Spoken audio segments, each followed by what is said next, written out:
everybody, back with Brian Mahan today, talking all about his book, I Cried All the Way to Happy Hour. We're talking about shame and trauma and so much more. Brian, anything to add? I just want this book to be the foundation of knowledge and understanding so that people can heal quickly and save themselves a lot of time and money. Well, we are going to get to so much in this episode. Don't forget to hit subscribe.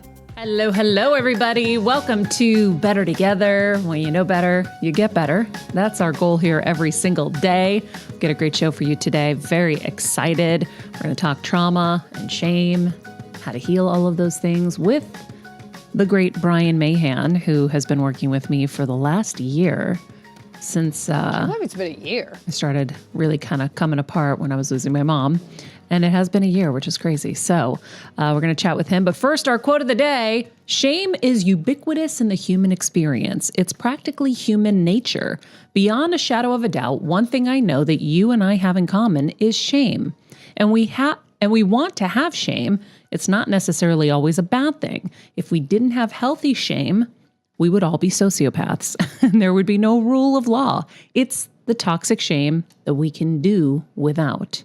And that is from Brian Mahan, who wrote this book, I Cried All the Way to Happy Hour, Your Roadmap to Profound Healing and Personal Transformation. What to do when self-help or talk therapy haven't really helped. Very excited for this episode. We've been waiting to talk with him about boundaries as well, which we'll get into. In the meantime, let's talk coffee. Let's talk coffee. I love it. Somehow, my delicious beans that I was using, don't remember what they were at this point, got switched out. And I've been allergic to the idea of making coffee in my house. So I've been sneaking out and getting coffee wherever I can go, depending on how far, how much time I have. And then I looked in the cabinet and I saw Starbucks dark roast espresso. Oh, nuts. Blech. You got screwed. I got screwed. That's why I have not wanted to make coffee at home, because it tastes like battery acid. You know, Dunkin' has like this nice, smooth, silky consistency. I can't make lattes with that, so I got to like go research their latte their espresso grinds and stuff. I'm not like a big aficionado. Kevin has really handled our latte machine all this time, but there was an infiltration, friends. And it's not been pretty. Damn. I mean, it's kind of fun. I like going out and getting coffee. It's like a nice little treat, even though, but then you realize how much it adds up and you're like, damn, I really should make this at home. Yeah. But yeah, that's a tough one, Maria. Mm-hmm. That's not fun. No, it's not. Mm-mm. Anyhow, it will all get fixed. But I just thought it was a really funny little investigation yesterday. Next topic, if you're not watching The Truth About Pam, oh my God, you're missing out. It's on Hulu. It's a true story, based on a true story that Dateline did about this woman who may or may not have murdered a few people and gotten away with it. Well, oh my God. I don't know the ending of the story yet. But it's Renee Zellweger as Pam. And it's like I want it IV'd into my body. She is so brilliant in this role. And I know many Pam-ish kind of types, and I know you will too when you see it. Oh, I can't wait. And it's just brilliant. She has their mannerisms down, the way they flip their hair, the way they dress, like everything. Like she's got that kind of type, the prototype down. It's unreal. WeWork. Unreal. So good. So good. So good. Kevin tried to get me into the Uber show and I was like, I can't. I couldn't do it either. That's so funny. Because I was so obsessed with the Theranos. Why can't I remember the name of that one now? Yeah. That's Dropout. The Dropout. Which was also amazing. Phenomenal. The Dropout, We Crashed, both so good. But Yeah. I was like so addicted that now I'm on the Minx because it's different. It's so good. The Minx is on Hulu, and it's Jake Johnson, and it's about basically how it's like Playboy for men, and it's really, really good. But anyways, I felt like you too. I was like, I can't do one more. I can't do another one. Even though they were amazing. Yeah. I was tapped out. Yeah, I'm tapped out. Yeah. I had a huge breakthrough with Kevin yesterday. Ooh. So first of all, like Kevin's just really tapped out and exhausted and everything. And so he's in that place where I always say it's an invitation for growth. When you're at your shittiest, you're most exhausted, most depleted, most depressed, it's your invitation for growth. He's had a few invitations he's denied. I told him that yesterday. I go, over the years, you've had many invitations and you've chosen no. to make a little adjustment, a little bridge, and then you go back to your old way. So you make the bridge and then you pop back over. So yesterday, I was doing my Joe Dispenza stuff and meaning my Joe Dispenza meditations and courses. And I said, can you just come in here? Just give me 2 minutes. Normally, he won't even have the patience for that. Just give me 2 minutes. I want you to hear this because I think it's going to speak to you. And so he has a complete, epiphany as I'm explaining all of this. Because if you are just getting into it, some of the terminology and the philosophies are a little challenging. You have to stop, rewind. But I've been doing this for 5-ish years at least, listening to the Esther Hicks, and it's the same principles, right? And so anyhow, long story short, we're on the recliners in the kitchen that have not moved since Christmas COVID. And I looked at him after we watched 90 Day Fiancé, another WeWork, and then something else was coming up. I can't remember. And I said, so Kev, one of the principles that Dr. Joe talks about is you can't do the same things and expect different results, right? You can't wake up with the same pattern, get out the same side of the bed, brush your teeth in the same order, do all that. You need variety, you need to spice stuff up, you need to shake things up, and you need adventure. Now, I don't remember exactly why you need adventure, but it's like, to me, it's what I talk about peeing on a new tree. It's like the dogs need new scents. The monotony will make you nuts. And so I think outside of just breaking patterns and doing different things, new stimulation is going to help build new synapses in your brain, right? And so, because you're learning something new, whether it's learning a new route to somewhere or you're learning a new walk path or whatever it is. So I think after, I can't even remember how many years we've been together. I think it's 25 this year. Oh shit, it's our anniversary this month. I thought you were going to say today. Oh my God, it's our anniversary. I think it's 25 years. Wow. I'm 43, turning 44. I met him at 19. It's 25 years. Wow. Okay. So after 25 years, friends, I think I finally got him in a good place. Let's see what happens. But he is finally open to actually leaving the recliner. Now, I don't want to paint the picture that I have some couch potato husband. He is the most active, most busiest, hardest working man ever. But for his leisure time is watching television. And what I'm realizing is, like Dr. Joe says, you can either live, most of us live according to our past, right? Our present thoughts are all tied to our past. None of us are really building a vision for the future every day. We are not waking up consciously, envisioning and feeling our future, what we want. We're always thinking about what we don't want and what's bad in our lives and what we hate and what we're making us miserable and what we're complaining about, what isn't feeling good. And all of that is just comfortable for us because we've just lived in that shit for so long, right? So you want to live in the vision of the future. And I got him to start understanding that concept. And as you're learning new things, you're building these new synapses in your brain. And that just makes you smarter later anyway. But your brain gets more cohesive and new things come, exciting things come. Life starts to happen because you're not living in the past, you're living in the future. I lost my train of thought because I was going somewhere with this and now I totally forgot. Just that you got Kevin to finally start after 25 years. Yeah, so you can't do the same things and expect different results. So now you're waking up every day, you're catching those negative thoughts, you're thinking change, or you're thinking, let me instead choose to build my future. So last night I was having some anxiety. I don't know why. A lot of crazy things were running through my head, a lot of things to worry about. And I kept grabbing them, change. And I was like, future, okay. Envisioning the things that I want, feeling myself in those moments, experiencing, feeling, touching, smelling all of it, right? And then I'd go back. And then I'd go back. And I was just like a seesaw. But whatever, you have to beat your own mind at these games. So if you're building this future and then you're adding in these new adventures and your leisure time isn't living in those worlds, you're living in your new world you want to be in. That's what I was trying to get to. I was like, we're living in WeWork. We're living in The Dropout. We're living in Walking Dead. We're living in all these high intensity emotions that we're addicted to. And we're not living in our future. And it hit him. The bell went off. He goes, oh my God, you're right.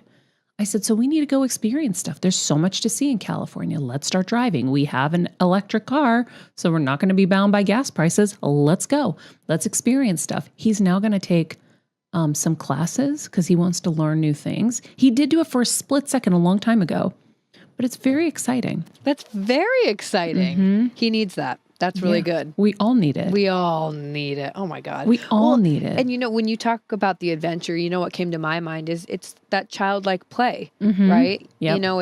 It's that lack of that as we get older, we lose that. And so we do need adventure. I even needed to hear that because for me, sometimes I'm like, oh no, all I need to do is sit in this chair and not do anything. And I'm like, no, actually, I need some adventure too. There's times for rest, and Balance. I thought about that with you too. Mm-hmm. I thought about you instantly. I'm like, no, now it's time for you to find some little adventures. Yep. You can come on adventures with us. You can go on adventures solo. You can find other people to go.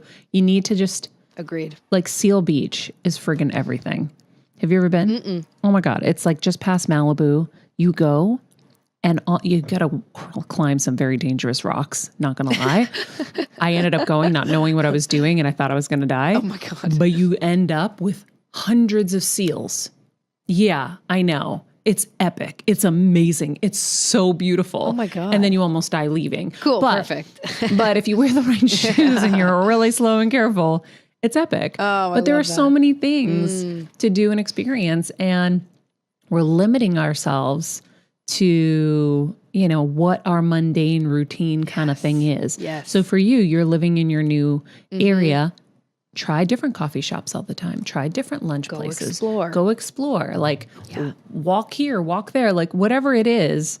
Try to incorporate something new into each day. I don't know. It's pretty exciting stuff. It is exciting stuff. And it's not, what I like about it? It's like, it's not some crazy go hop on a plane and go to blah. It's like you said, it's just walking down the street and trying a new coffee shop. Like that can give you that jolt that, your body needs. So I love that. I needed to hear that. Go pee on your too. new trees, people.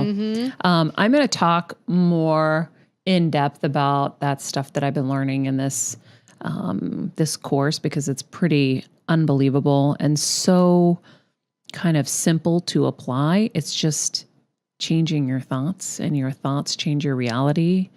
And it's pretty cool. So I will do a chat show about this coming up. But first, we have deeper topics to get into with Brian. So Brian struggled with lifelong impact of developmental trauma and shame, not realizing that was the root cause of so many of his problems. And we talk about that here a lot. After years of fruitless efforts to change, he discovered the missing links to profound and long-lasting healing. He's now an internationally renowned expert on healing trauma and the trauma of shame, and his life's mission is to help millions heal from trauma. Brian, welcome again. Hi, it's good to see you. Good to see you. We've talked a lot since our last episode about the work that we're doing and healing boundaries or creating boundaries, protecting them. And obviously we're working on healing so many different things. But today I really want to zero in on shame, traumas, and then eventually we can get to boundaries and anger. Because as you know, when you don't have boundaries, you will have lots of anger. And yeah. Right? Vice versa. Yeah. If you have inhibited anger, you won't be able to set boundaries and protect them. So It's not that you don't have anger. It's just that you don't know how to express it healthfully. Thank you. That is very important information because that was me. Now I am very, very much working on laying down my boundaries and protecting them. And it's been a very beautiful experience. Kelsey's been borrowing the benefits. Yes, I have. Kevin's starting to borrow the benefits. Pooja already had this. Yeah, she's good. But it's being reinforced, I'm sure. Oh no, all this stuff is so helpful. Like so helpful. So Brian, obviously you wrote this book to help people kind of start this process of healing. Walk us through kind of trauma and how that affects us in our lives. All right. Well, first of all, we have to kind of change the focus of the lens a little bit and look at trauma as what it actually is. It's a physiological wounding experience. It's not a psychological disorder. So I say it's a physiological condition, not a psychological disorder. So trauma in and of itself, and one of the reasons why we know it's physiological is that we can become traumatized, pre-verbal, precognitive, and preconceptual. What does that mean? Before we can think, before we have language, before we can reason, before we can conceptualize anything, when we're infants, we can be traumatized. So we can be traumatized in the birth process, right? So if we can become traumatized before we can think and reason, then clearly it's not a psychological problem. And so we need to be able to work with it physiologically.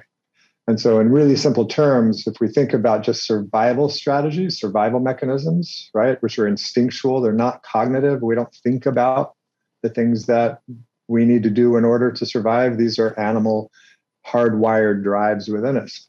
And so,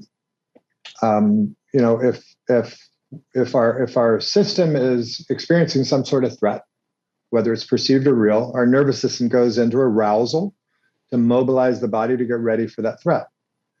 Then that energy needs to be able to unwind and discharge and reorganize so that the nervous system can return to homeostasis or equilibrium. So if an event, your nervous system is able to mobilize and then unwind and discharge, reorganize, return to resilience, then that event was stressful.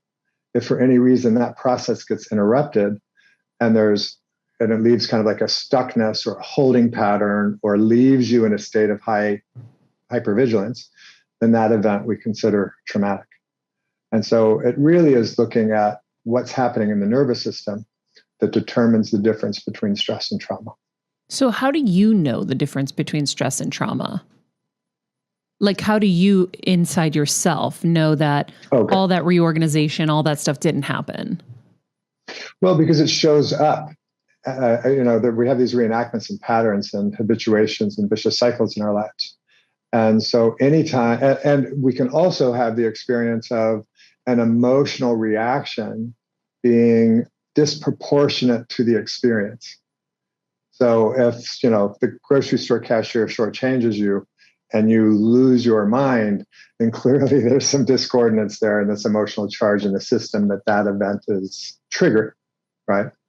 And so we just want to, and when we're looking at patterns and behaviors and that kind of thing, what that's indicative of is that when we have a traumatic experience, we form beliefs. We form beliefs about ourselves, about the situation, the location, the behavior, the other person or people involved. And then those beliefs are there to protect us. So they're kind of, through confirmation bias, they're looking at the horizon. Is it going to happen again? Is it going to happen again? Is it going to happen again? And what oftentimes happens is that because we're looking for it, we find it, right? And so we're being drawn towards it and it's being drawn towards us, and this reenactment happens. So whenever we have these patterns in our lives, they're oftentimes attributed to early wounding experiences that have been unresolved. And so therefore, this reenactment is actually an opportunity. It's almost like your system and whatever forces that there are in the universe are coalescing and bringing all of these this experience together again, so that you have the opportunity to actually work with it and heal it. But the problem is that most people, when they're in their reenactment, they're not wanting to feel it. They're not wanting to deal with it. They're just wanting to distract themselves. They're hoping it's just going to go away. Or in their distraction from it, they're just try to change it, right? So they have a negative thought and feeling come up, and they don't want to have that negative thought and feeling. And so they just think, okay, well, I'm going to have a positive thought. Shift. And I'm going to imagine something different, right? Which can be a great temporary respite, but the wound's not being attended to. And so it just festers and the reenactment continues. So that's why in our work, you bring us back to the emotion so that you can reorganize it and say, okay, we're safe. Right? Right. Right. Yeah. So explain in the part, process that you do, because I'm even understanding it even better hearing the full explanation now. It's like you take us to the Okay. brink, we get there, and then we pull back and you're like, oh, okay, I'm good. And then what's happening is you're reorganizing your experience with the trauma to see that there's a healthy resolution, or that you feel that you're okay. Yeah. I mean, it's a number of things that's happening. When we go back into old memories, the way that I work is oftentimes to take it out of order and little bits and pieces at a time. So as somebody starts to tell me their story, and I start to notice, or they notice, that their system is coming online, they're getting activated, they're going into arousal and emotions coming up, whatever that is, then we drop the story and we shift the attention awareness into feeling what they're feeling in their bodies, as with as much detail as possible. So, I can say, I notice that your eyes are starting to fill with tears. And I said, so what are you aware of that? And they go, yeah, I can feel my eyes. And so I might ask them, what else are you noticing happening in your body? And they go, well, I feel sad. Okay, so now we're in concept. But what we want to do is actually get into the feelings in the body. So what is it that's happening in your body that you're interpreting as this state of sadness? Well, I feel tightness in my throat. I feel heaviness in my chest. I feel like my arms are lead. I don't have any, I feel like the energy is being drained out of me. So now we're in the sentient experience. And when we're there and we can bring the attention in just to sensation, then oftentimes that allows the nervous system to then begin to unwind and discharge that sensation, right? And we just kind of keep moving in and out of it very slowly, a little bit at a time, just to feel into what is there. And then we move our attention outside. And sometimes it's just by me starting to tell a story, or getting you or someone, a client, to reorient to their environment, just by looking out the window. And so we're just teasing the nervous system to go into arousal, to a tolerable place. And then we let the nervous system unwind and discharge. And then we go back in, we get a little bit more arousal, we hang out with that and explore it, recognize that it's tolerable, right? Because a lot of people don't want to feel what they're feeling. Mm-hmm. But if they feel anything, they feel like it's intolerable. I don't want to feel that, right? And we have to learn how to feel safe again, to feel what we're feeling, because we've received so many messages throughout our lives that it's not okay for us to have our emotions, and it's certainly not okay to express them.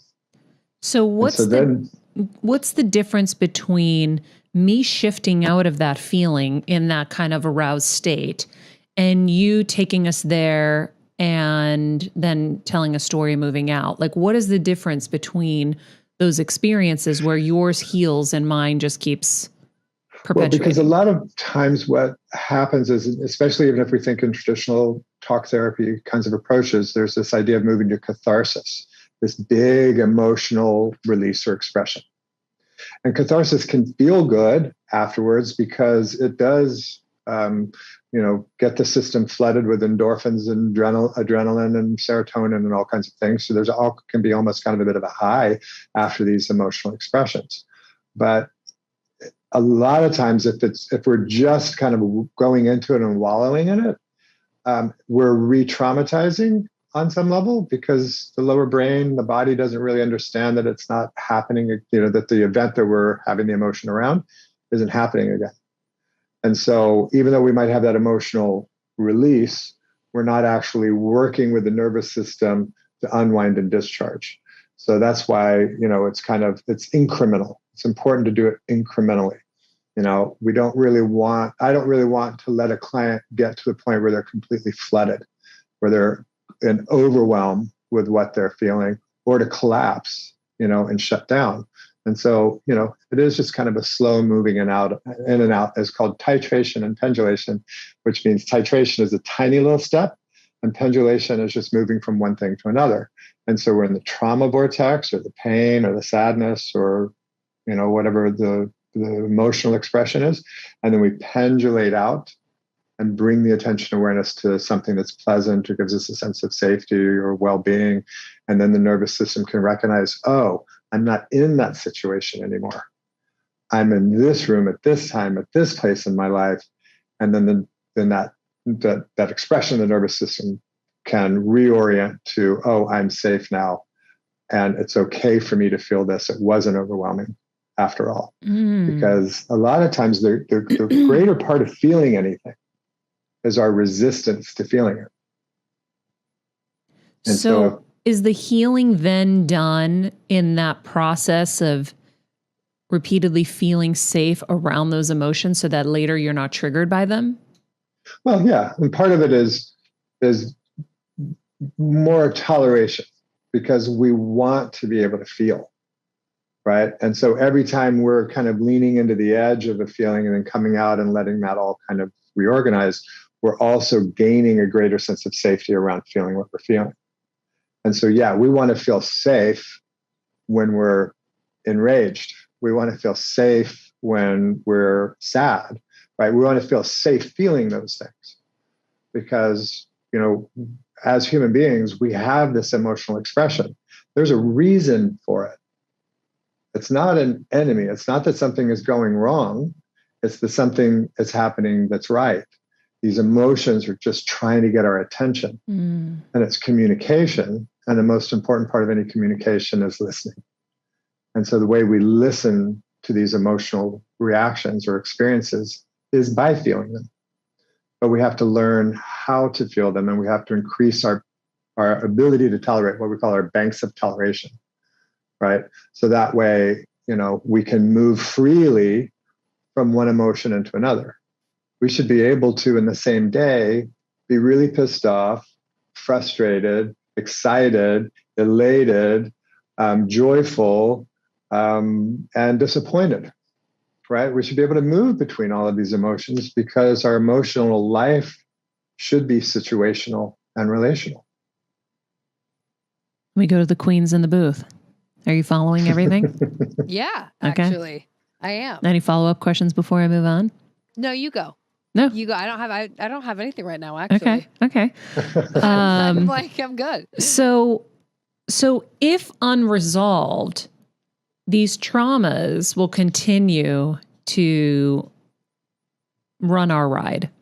Can you share with people who have not thought about that, kind of how they show up so that they can be able to be aware of them and to be able to spot it? Because sometimes people don't even know what their traumas are.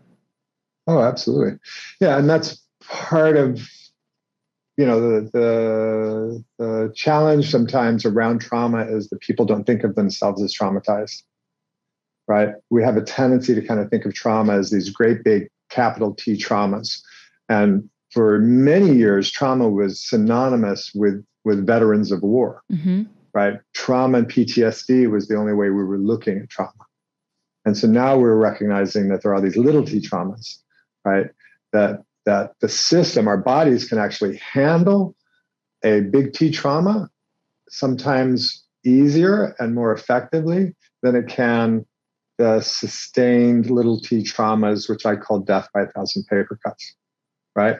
So we can think of the big T trauma like how I got into this work, like catastrophic car wreck, right? That left me, in a complete state of collapse, having 7 to 10 full-blown panic attacks a day, right? Big T trauma.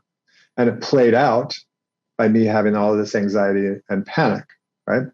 But then there's little T traumas. And the little T traumas can be, oftentimes are things like shame. And shame is used in every culture since the beginning of time to socialize children. And so shame is a ubiquitous part of the human experience. And it's not that we don't want shame. We actually want healthy shame, because healthy shame helps us to discern what's right and wrong and good and bad, and what brings different groups of people together, and what parts of me do I bring forward when I go into this group, and what parts of me do I bring forward when I go into that group, right? So it's part of our socialization. Which, by the way, right? I love that. That was so helpful for me to understand, because when you're young, people, your peers in that young time will say, "You're so fake. How come you're like this here and you're like that there?" So if you're young and you're already practicing discernment, you're getting attacked for it, right? You answer your phone so differently than you talk. Well, I don't know what I'm getting over here. So there's a different tone that I'm going to have to my voice. But to be able to understand that I'm going to act differently with Kelsey and Pooja than I am, let's say, with you, than I am with the president, than I am with my doctor. There are different levels of me that are going to come forward. And I don't think a lot of people know that. I definitely didn't. I think it's an instinctual thing that we do, but we don't realize that it's okay, because you're shamed for it in your younger years. It's okay to be different in different scenarios, and that's healthy discernment. So I want to stop you there because I want to make sure everyone hears that loud and clear. And if you have anything to add to that, I think it's a really powerful thing for people to understand. Yeah, I say that shame, the shaming experience, oftentimes leads to the loss of authenticity. Boom. Write that down, Queens.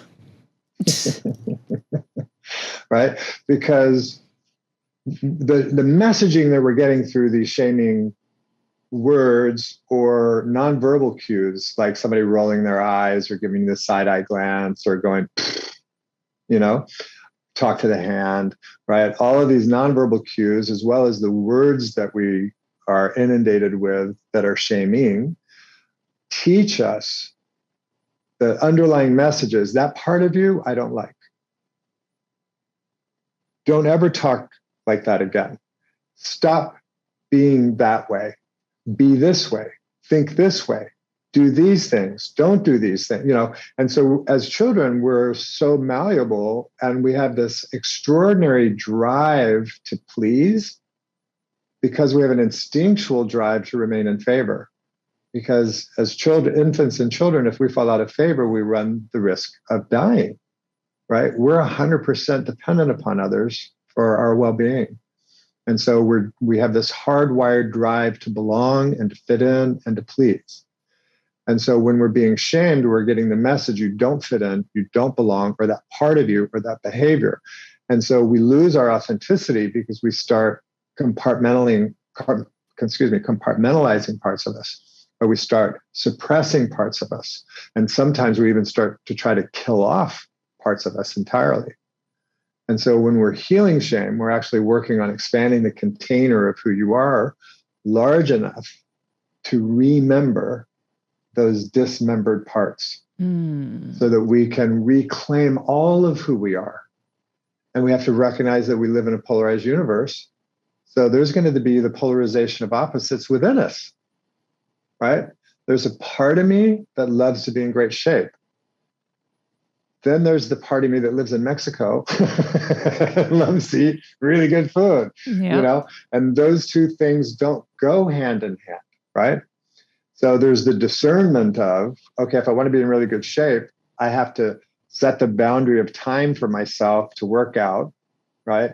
I have to set the boundary of myself for, am I going to just act as if I'm on vacation and eat everything in sight? Or do I realize, no, I'm living here now. And so I'm going to set some boundaries around what kind of food I'm eating at home. And then when I go out, I can celebrate and have all of that. Right. Mm-hmm. And so, there are all these different parts of us, and we're constantly trying to figure out the constellation of that and how they all work together. And that's another important thing that I learned on this show too from Deepak Chopra is the polarization, is that I can be mean and I can be nice. I can be cheap and I can be generous. Holy moly, was that freeing, because we only want to embrace the perfect good parts of us, because that's the only thing that's acceptable. We're not acceptable if we're angry. We're not acceptable if we're demanding of what we want, all of the things that we're shamed out of, like you said. And so getting to re-embrace those other sides and say, well, we're everything is really helpful. Right. Well, and that's the thing about shame too, is that, I kind of touched on the idea that we have to have healthy shame, but then there's the other polarity, which is toxic shame. And toxic shame is in the identifications of, I'm bad, I'm stupid, there's something wrong with me, I'm damaged, I'm broken, I'm unfixable, I'm unlikable, I'm unlovable, right? So it's all these identifications. But what we can recognize as we transmute toxic shame into healthy shame is, I am a loving person, and sometimes I do unloving things or say unloving things. I am a smart person, and sometimes I make really stupid mistakes. right? And that's healthy shame, to be able to be able to hold all of who we are. Because the drive a lot of times in toxic shame are the kissing cousins of self-sabotage and perfectionism, right? This perfectionism of, I've got to be exactly what everyone else wants or needs me to be, right? I can't make any mistakes. I have to meet these standards, right? Which happened to a lot of the millennials, is that, with the participation awards and, the never being told no and all these kinds of things, they had this level of expectation that they didn't feel like they could actually live up to, right? They ran the race, they came in last, and they got a trophy, right? And so in their own lives, there was the terror of not being able to meet those expectations. And so they went into collapse and just didn't do anything, right? And that's why, some of them ended up living in their, parents' basements and that kind of thing for years after college, because there was another piece in that of entitlement. And they didn't want to take a job that was less than $100,000 a year because they felt like they deserved better. Right. So we can have, shame can show up in all different kinds of ways. And it's, we think about shame as being anywhere we feel different, but it doesn't necessarily mean one down. It can also be we feel shame when we're one up. I love hearing that too. Explain that a little deeper for people. Well, obviously we think of shame as there's something wrong with me, right? I'm less than, I'm unequal to. And then we can also feel shame of, ooh, I'm better than, I'm more privileged than, right? So, I use the example of when I was growing up, I grew up in affluent home. My dad was a doctor. We had a nice house. We had nice cars. We had nice clothes. We went to the best schools. And when I went out to play, I would dumb myself down. I would change my vocabulary. I would start using slang. I would slur my words. I would take on the local, the dialect and everything, because I wanted to fit in. And I didn't fit in because I was privileged, And so this is part of, again, that's kind of healthy shame in a way, right? Is learning how to bring forward different parts of yourself to belong in different kinds of groups. So my healthy shame showed up by me recognizing I'm different, I'm better off, I'm more educated, I'm, live in a nicer house and that kind of thing. And so I used my discernment and my healthy shame to meet the kids in the neighborhood where they were so that I could fit in and belong. But is that the healthy thing to do, to try to fit in? I know it's what we want. We're tribal creatures.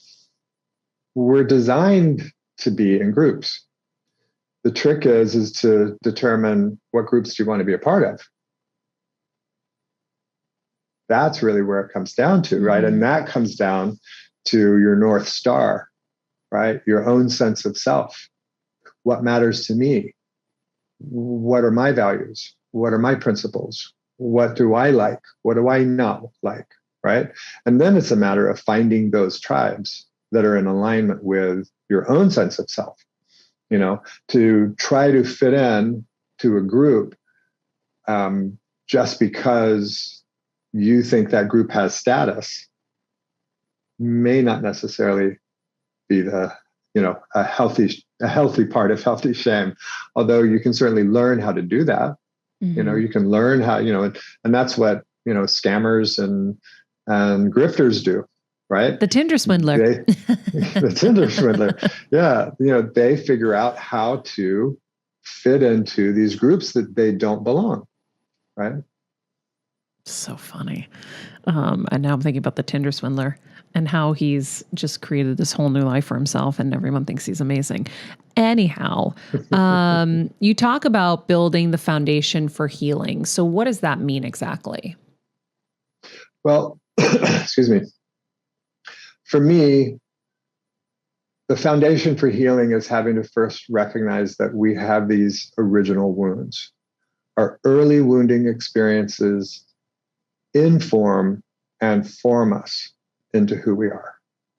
And so in order to be able to really heal on that foundational level, we have to be able to go back and explore these original wounds. in exploring the original wounds, we have to recognize that it's a physiological wounding experience, and therefore we need to work with it physiologically, right? And where that, there's a research that was really interesting that this is kind of based on. It was the beginning of the body-mind connection in the therapeutic practice. And Dr. Eugene Genlin at the University of Chicago was trying to figure out why some patients were getting better and others weren't in a therapeutic practice. And so for 20 years, he looked at all the different types of therapy, the therapists, and he certainly concluded that the therapeutic alliance is really important, right? The way in which your therapist and you are able to attune to one another and join and connect and feel safe. The right approach is important for whatever it is the client is working on. But the single most determining factor as to whether or not anybody gets better in any practice with any practitioner is based on the client's ability to feel sensations in their bodies, to language those sensations appropriately, to then attach the right emotion to that collection of sensations, and then the right meaning or belief, right? Because our emotions have meaning to us and we form beliefs around them. But just because we have a meaning or a belief around the emotion doesn't necessarily mean it's appropriate, right? Because a lot of people have the belief that it's not okay to be angry and it's not okay to express it and that it leads to no good, right?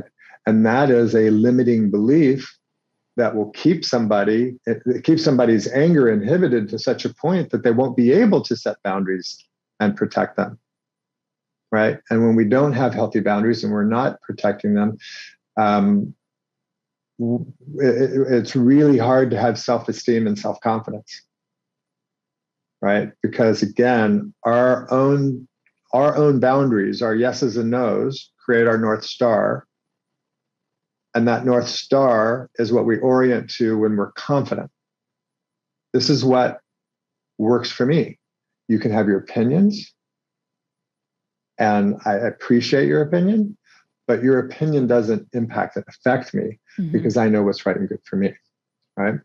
So to go back to the Genlin research, feel sensations, language them. There's room for misinterpretation there, right? And there's a lot of lack of ability in new clients sometimes to even be able to describe a sensation that they're feeling, right? And so we have to build that capacity initially sometimes with clients to help them begin to learn how to language the individual sensations that they're feeling in different areas of their bodies. And then the interpretation of that is very different too, right? So we can misinterpret anxiety for excitement and move towards danger. Or conversely, we can interpret excitement for anxiety and move away from the good things in our lives. Just like some people mistake hunger for thirst and they eat instead of drink. Right? So this is really the foundational piece, right? So in my book, what I'm hoping to do is create a real foundation, rock solid foundation for people that's based in the most basic fundamentals, right? We just really need to understand what is trauma, what is shame, how have our beliefs about ourselves and the world been forged as a result of our wounding experiences, and then how do those beliefs continue to drive our behaviors and habits and patterns, et cetera. So it's the beliefs, not the trauma necessarily, that's running the ride. Right. But we form all kinds of beliefs even post the wound, right? So if we're in the reenactment, we're feeling all that old stuff again. We can form new beliefs of like, oh, well, this is just the way I am. Why bother? There's no point in even taking a look at this. This is just how I'm hardwired, right? And I had that. And then the other part is 50% of our memories aren't even true. So now as time goes on, we're building on that story and enhancing and embellishing it to make it even worse. Right. Right. And so, this is where I think when we can work on the original wounds and we can call into question the beliefs that we formed around them, and we can have reparative and corrective experiences in the present day, That's how we're able to move the needle and say, my future does not have to look like my past. Because the greatest influence of your future isn't the present moment, it's your past. In this present moment, you may, change your thoughts to a more positive thought. You might discipline yourself into a behavior to counterbalance this old belief or this old way of thinking or this old way of behaving. And you might find some success with that for a short period of time.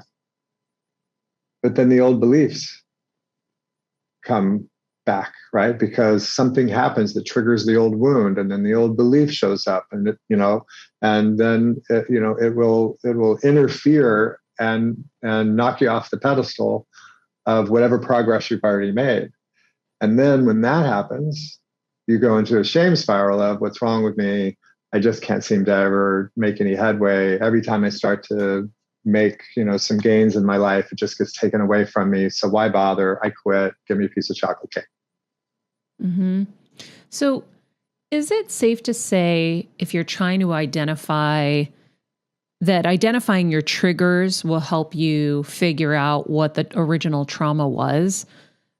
Sure. Yeah, that's part of the equation, right? But sometimes figuring out those triggers is really difficult, because it could be something like the shape of the back of somebody's head as they walk by you on the street, So, it can be a shade of a color. It can be the sound of footsteps. It can, there are all these different kinds of things that can trigger us and bring, I think of like our bodies are like a landmine field of old wounds, right? And so people, places, and things apply pressure to the triggers of these old landmines, and they rise to the surface. But being able to really discern and find what all those triggers are can be difficult, but sometimes they're really quite obvious. Yeah. Or even like your patterns, right? Like I always say, if the same thing keeps happening to you, whether it's you keep meeting the same kind of guy and the same story keeps playing out, or you keep having these toxic work environments, or you keep having whatever pattern it is, that's also something to look at to figure out, well, why do I keep ending up in these situations, right? What's happening here? Yeah. So part of that is, what are the underlying beliefs that are creating this situation again, right? Because beliefs always win. And we'd like to think that we can change a belief by changing our thoughts. So I have this old limiting belief, and I'm going to now say, okay, I don't want to have this belief that I am unworthy. So I'm going to change my thoughts and my mental focus to I am worthy, right? So I have this belief I'm unworthy, and now I'm going to say, no, that's not true. I'm worthy. And we write it on Post-it notes, and we put it on our bathroom mirror and on the inside the car and on our laptop. And everywhere we go, we look at I'm worthy. Well, now what we have are two opposing thoughts. The old wound wasn't healed. The old belief wasn't called into question, except for these moments when you look at the Post-it note and read the words, I'm worthy. But what's happening is you're in cognitive dissonance, right? So you have two opposing thoughts. So you have the one thought, I'm unworthy, and you're now instilling this new thought, I'm worthy. And when we have anything in opposition, what does that do? Create conflict. When we have conflict, what does that do? We feel it. And then we can spin out of that into the shame of, why is it I can't feel worthy? I'm doing worthy things. I'm, changing my life and taking all these actions to prove my worthiness. And yet I still have this underlying pattern that keeps, pulling the rug out from underneath me, no matter how much I police my thoughts and no matter how disciplined I am in my behaviors, I still get the rug pulled out from underneath me. And that's because the wound wants to be addressed. That's why we're having the reenactment. That's why we're having the pattern. It's an opportunity. It's showing up to go, hey, can we look at this now? Maybe now where you are in your life, maybe now with what you've learned, maybe now and the skills and tools that you have and the support that you have now, maybe we can look at this now, right? But there's a few missing tools in most people's toolbox, and that is to know how to lean in and get curious and willing to feel and explore and move in and out of, so all these kinds of tools that can help the system do what the system knows it needs to do and wants to do. Our bodies want to heal. We have billions of cells in our bodies, and every single one of them has a mission and a focus and a drive to operate at peak efficiency. And yet we can have one thought or one belief that will move us into a behavior that goes against the efforts of all of our billions of cells. Back to the booth. Thoughts, ladies. Oh my God. There's so much, so I want to make sure I keep checking in with the girls to make sure so that... much. I think what I wrote down, Brian, that kind of just goes back to, the beliefs, the feelings, all of these things. How do we even start to acknowledge them and then work on them? I think I don't even know where to start. If I am able to catch a belief and be like, oh, whoa, okay, this is running my ride, this is a pattern I have, then where do I go from there? Right. Okay, so let's break it way down. So we have these thoughts that come into our heads, right? And oftentimes they're negative thoughts. And those negative thoughts are actually showing up for a reason. And if we don't pay attention to them because we we distract ourselves or disconnect or dissociate from it, then a feeling rises up within us as a result of that negative thought. And so now the body's doing everything it can to try to get our attention. So we've got this negative thought, we got this negative feeling. It's saying, hey, can you pay attention to this? And so that's where it begins, right? Is to shift the focus, shift gears, and stop looking at our negative thoughts and the negative feelings that we're having as something that is bad. They're not inherently bad. They're the sentinels for our healing. This is the stuff that our spirit guides, God, the world, the universe, the ethers, whatever energetic force, is animating all of us. These are being brought in to go, hey, here's where your attention needs to go.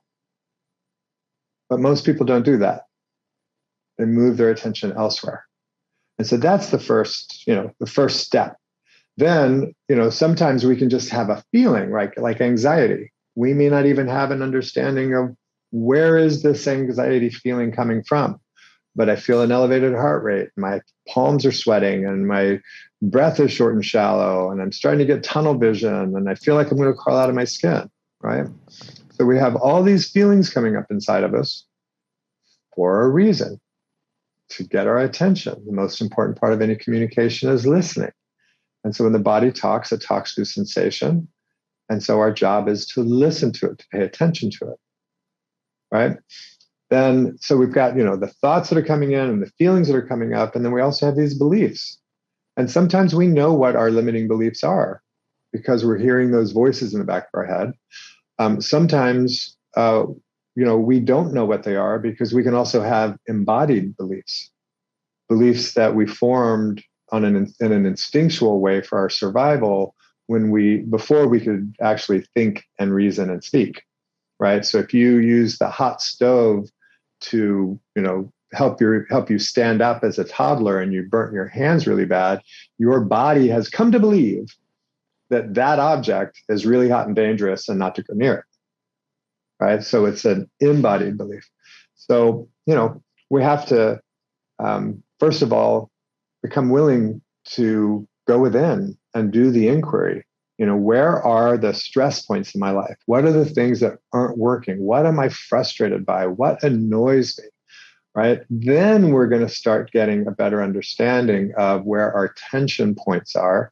And if we can lean into those tension points, then we can start to discover perhaps, like if I have a thought and a feeling that comes up and I give it my attention and I'm willing to hang out and feel into it, and I will ask myself, is there anything that's old and familiar about the way that this feels? I've now given my higher brain a set of problems to solve. What's old and familiar? And it will seek out and find. It'll go looking for times in your life when you felt similarly, right? And then those memories will start to bubble up. And then you're like, oh, so here's an old wounding experience that presents in a lot of the same ways that I'm feeling right now. Maybe this is part of the original wound. And so then we can get curious about that memory, and we can work with that memory, again, in very specific ways. And a lot of these things, hate to say, are best done with help and support, right? Even if you had all the dental textbooks and all the dental tools, you wouldn't want to fill your own cavities. Great point. That is a good point. I would not want to do that. And the type of therapy you're talking about that really handles physiological trauma is somatic work. Correct. To be clear. Yeah. The technique that I work with specifically is somatic experiencing, the work of Dr. Peter Levine. So, oh my gosh, there's so much. I want to talk about, you mentioned earlier, perfectionism and self-sabotage, and you said shame drives both of those. Can you go into that? And then after that, I want to get into boundaries before we lose you. Okay. So shame drives perfectionism because we have a need to please. We've gotten so many messages over our lives that we are falling out of favor. And so we're doing everything we can to try to remain in favor, try to be likable, to be lovable, right? And to be the perfect mom at school, to be the perfect daughter, to be the perfect friend, all of that. Exactly. So it's the people pleasing, right? That's part of it, of the perfectionism, but we can also have the people pleasing for ourselves, right? I have a task and I have to do it 100%. I have to do it perfectly. There's no room for error here, right? Because the terror underneath that is that if I don't do it perfectly, and then somebody's going to judge me for it. And then that feeling of that judgment comes the shame, which is the fear of rejection, right? So shame is driven by our fear of rejection, of being cast out or shunned or neglected or abandoned, right? So that's the terror behind our experience of being shamed, is that we're going to fall out of favor. And so, as I said earlier with the millennials, that's a perfect example of shame and sabotage, right? Or perfectionism and sabotage, because they have this ideal of what's expected of them. They've been given this really high bar. And the perfectionism says, I'm not capable of meeting that expectation. And so I have two choices here. One is I'm going to give this 150%. I'm going to go, put all of my time and attention on this, and I am going to figure out how to meet that expectation. But the other side is the self-sabotage. And that is, I'm never going to get there. I'm only going to embarrass myself. What's the point in even trying?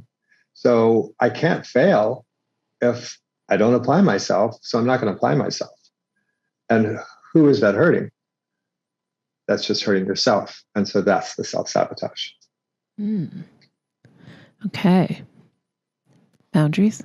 Let's do it. Was there anything in shame, trauma that I didn't get? I'm really glad that you keep pulling this back to millennials, because I massively understand all of this. And I remember, I'm so grateful for my mom, who was like, always got mad when we got trophies for anything and everything. And I swear she would always be like, no.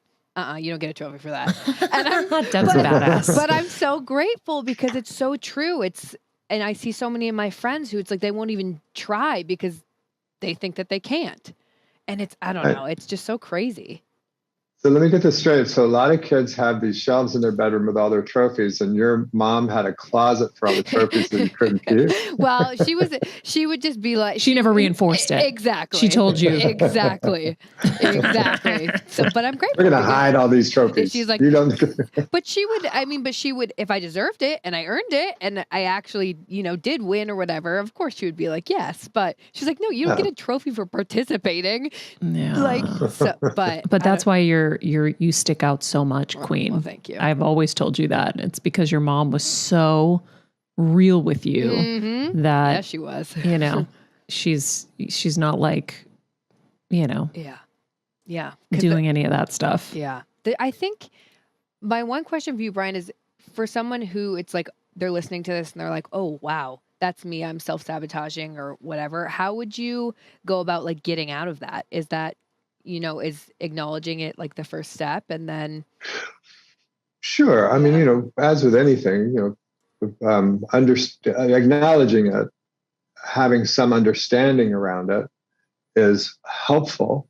But we also have to recognize that knowledge is not power, right? Knowledge is crazy making until it's applied. I love that. That's not what my dad taught me, Brian. He used to say, you gotta read, Maria. Knowledge is power. I know. But you can have all the knowledge in the world and not behave in alignment with all of that. Yeah. And how do you end up feeling? Like you're a loser and there's something wrong with you and you know better, right? I should have done it that way because I know better. Mm-hmm. You had the knowledge to do better, but you behave differently. So basically we got to go to the dentist. We got to go to the dentist. We got to go to the dentist, guys. I love it. I love that. Well, there's two environments here that we're working with. One is the intrapersonal world, right? You, yourself, your body. Right? Your intrapersonal experience. Then there's the interpersonal experience, how you engage with other people and how other people engage with you. Now, most trauma and probably all shame is relational. And so in order to heal that, we need to work with it relationally. And so, yes, is there a certain amount of work that you can do on your own? Absolutely. But in order to fully resolve and heal the relational wounds that are part of shame and developmental trauma and some shock traumas and that kind of thing, we need to be able to work with it relationally. And that's why it's helpful to have somebody to work with. But it's not a matter of just having anybody to work with. You really need to find somebody who's trauma informed, because trauma is a different beast. Right? You need to have somebody who understands how to work with the neurobiology, with the biology, with the nervous system, lower brain function, our survival strategies and instincts, and that's all somatic. And so if you're really wanting to look at trauma, you're really wanting to look at shame, my recommendation is you really want to find somebody who knows how to work somatically. So start by reading the book. Start by reading the book. Get your foundation set, and then go to the dentist. And get your root canal. And then I've also put to make sure get your multiple root canals going. A few crowns. Don't try this at home. A couple of bridges. A few fillings along the way, and then all of a sudden you got a whole new mouth.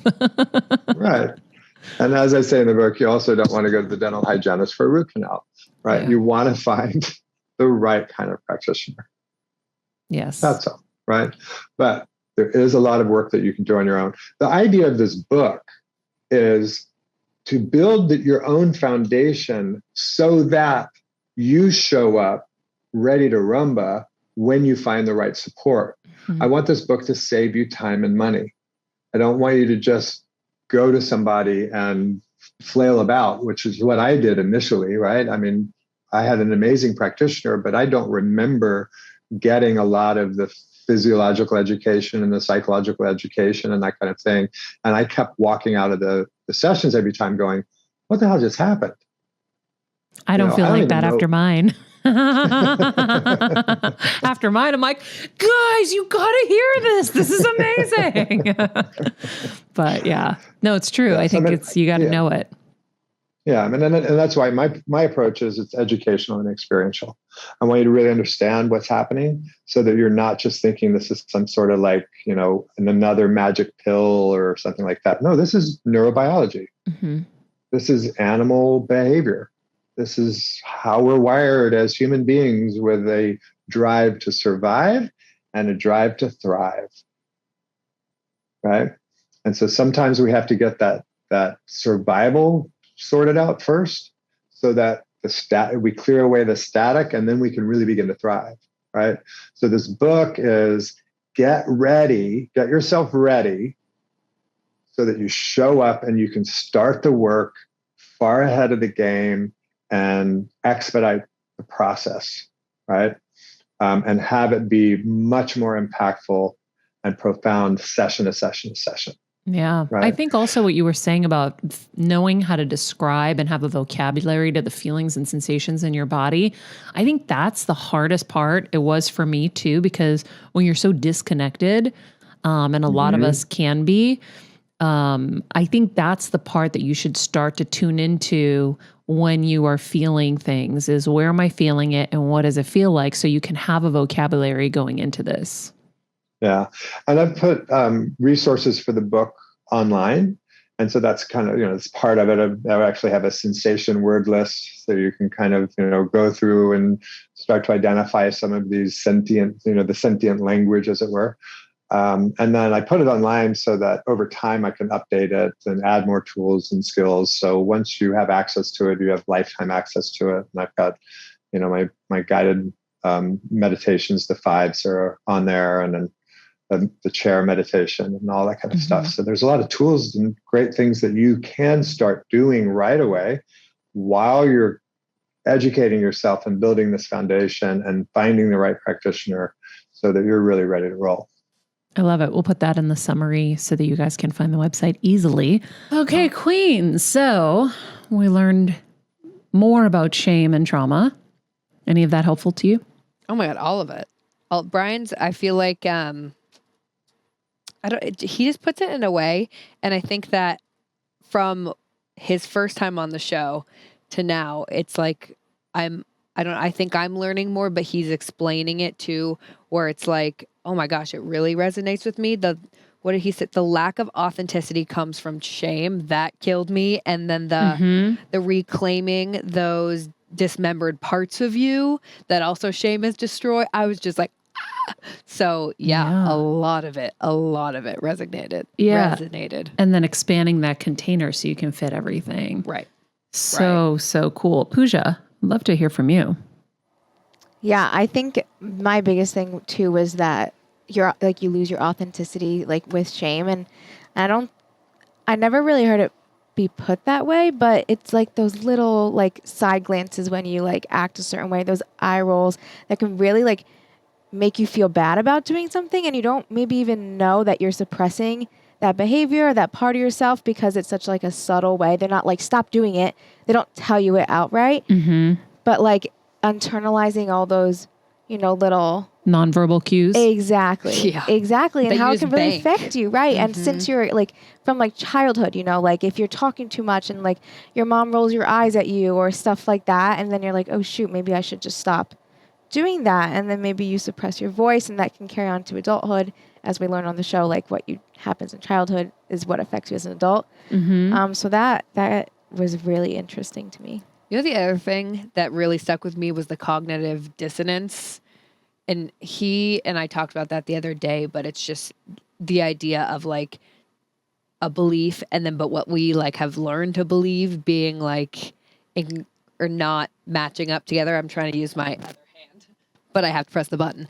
But them, what am I trying to say? Being in conflict with each other. Yeah, being in conflict. And that oh, I feel so strongly. So as you grow and you learn and you develop as a person and develop on your healing journey and your spiritual journey, I think that there's a lot of that. So him defining that for me really helped me too. So cool. I like that. All right. Well, friends, guess what? It ain't over, because we got a part 2 coming up. where we're going to talk all about anger and our relationship with anger and boundaries, which we've been waiting to talk to Brian about boundaries for a very long time. I know we had our amazing episodes with Terry Cole on boundaries, but we're going to re-talk about it a little deeper in this one as well. So in the meantime, be nice people, make good choices, be present, and get ready for part 2.